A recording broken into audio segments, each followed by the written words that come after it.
Okay, and we are actually live. It's hilarious that we're talking about integrity today because I have to own some integrity at this very moment. We are 18 minutes past the hour, and the reason why is because we've been talking for 18 minutes, but producer Jake forgot to hit the go live button twice. So my apologies to you if you've been waiting, wondering what in the world, what's going on with Dale and Bill and Kyle. We're here.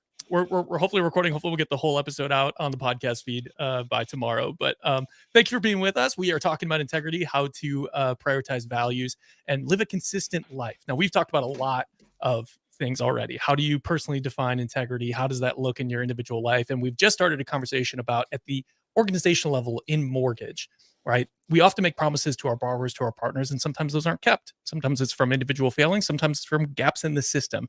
And so how can we lead teams and build companies that ultimately keep our promises to those who we serve? So Kyle was going to weigh in. He was like, "Hey Kyle, can you add to that?" And he's like, "Wait, hold on. I don't think we're actually going live yet." So we had a conversation. We're live now.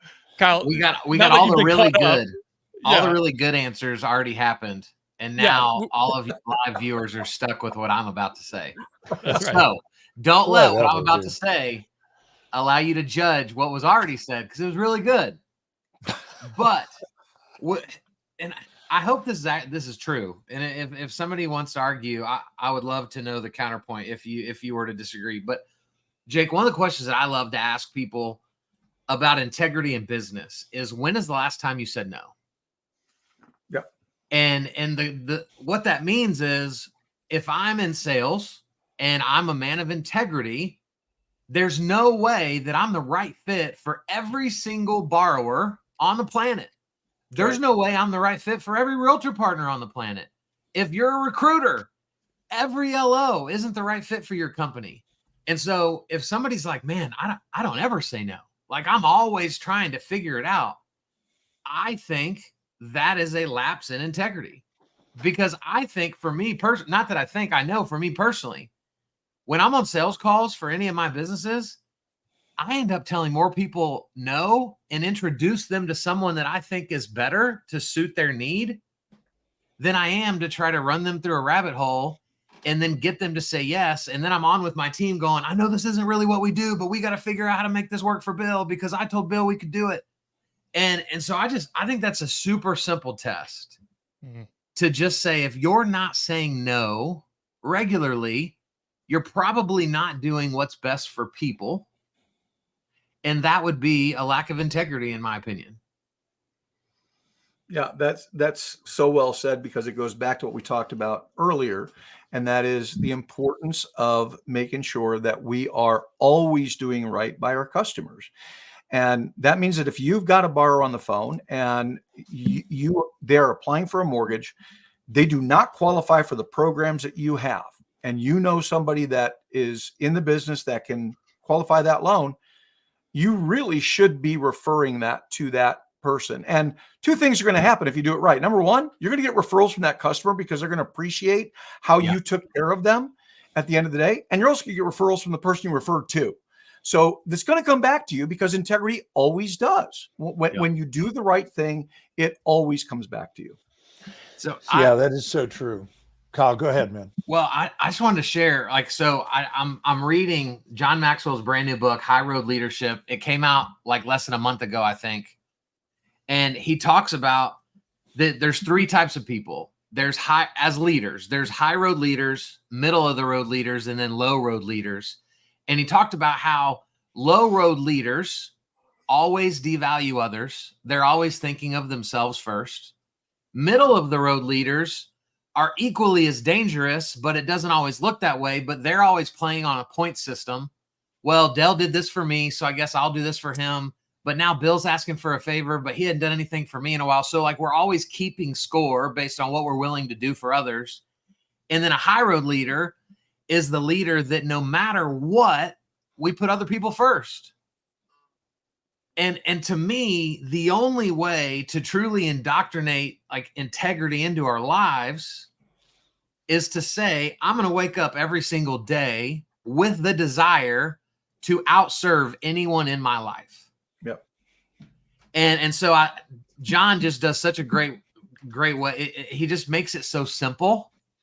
And so if anybody is watching, listening to this episode, and you want your integrity to improve, other than the Bible, which we all recommend, this is a great read to figure out those areas in your lives where you can improve your integrity.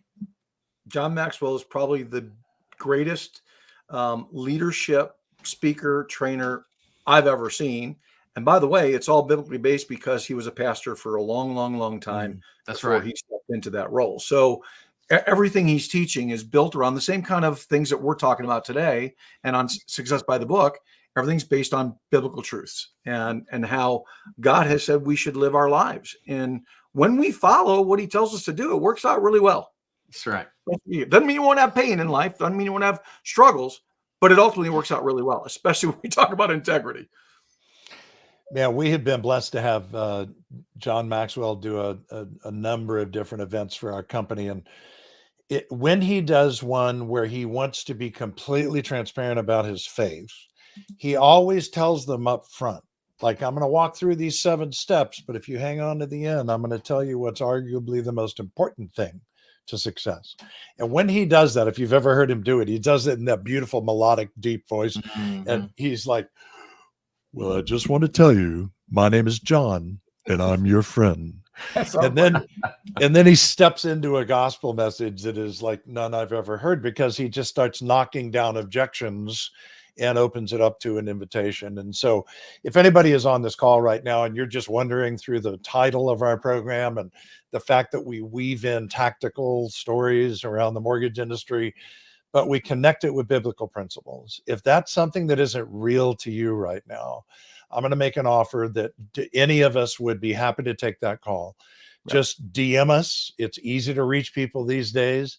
DM us. We'd love to have a conversation with you, because all it is, you guys, there's no, you got to be a good person. That's not how it works. It's a decision. It's just a decision. And when you pronounce your faith, everything changes for you in terms of eternity, not life, not walking through the minefields of every day, but we'd love to offer that to you. And it's what this show is all about. And Dale, thank you for the original idea that said, you know what, these guys all know the value of biblical principles day in, day out. We'd love to do a show on it. So Dale, thanks for your inspiration. And Jake, thanks for building it. Absolutely. That's right. I'll add another name in the mix, by the way, Ron Jensen, Dr. Ron Jensen. If you can ever read the book, Achieving Authentic Success. Ron and John Maxwell actually do a lot of speaking engagements together. Ron's a dear friend of mine. I've known him for 30 years. We've spoke together a couple times at conferences. Another guy that really, really brings incredible knowledge and wisdom. So cool. Well, gentlemen, we're about at that time, but I think we do have time for one last question. And I just want to ask you this. So we've talked about how integrity isn't just moralism. You said it well there, Bill, right? It doesn't come down to ultimately what you do. It's who you believe in, you know what I mean? And who you're willing to sort of let cover over your shortcomings. You know, for us, that's Christ.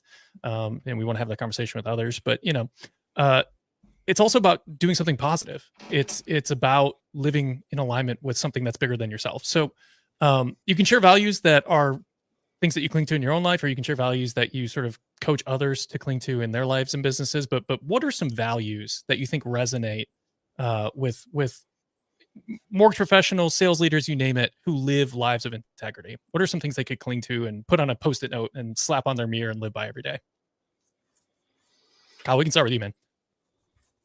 Your dad was taking a breath like he was okay. All right, we'll let the that's what I saw too. I'm not coming in front of that fire. I just think, bottom line, just tell the truth all the time. Just tell the truth all the time. H. Jackson Brown Jr. had this great quote. He said, live so that when your children think of fairness, caring, and integrity, they think of you. And I hope my son thinks of that when he thinks of me. I hope my other kids think of that. I hope my grandkids think of that when they think of me. Just tell the truth. It's so simple. It's good. Yeah, mine's pretty simple. And for every mortgage professional that's on this call and anybody else that might be joining us, it is as simple, in my opinion, as doing what you say you're going to do when you say you're going to do it. It is. Right. I just recorded a video recently on being busy. And when people ask you how you're doing, if you don't respond, I'm so busy, because what the code for that is, I'm out of control. That's what it really says to people. So instead, throttle back a little bit, resist the temptation to try and over promise because you're going to get bit. Do what you say you're going to do when you say you're going to do it. So good. I think a close third to what they said is self-awareness. Because in order to walk in integrity, you've got to have people around you that you've given permission to call you out when you begin to creep into those gray areas in our lives.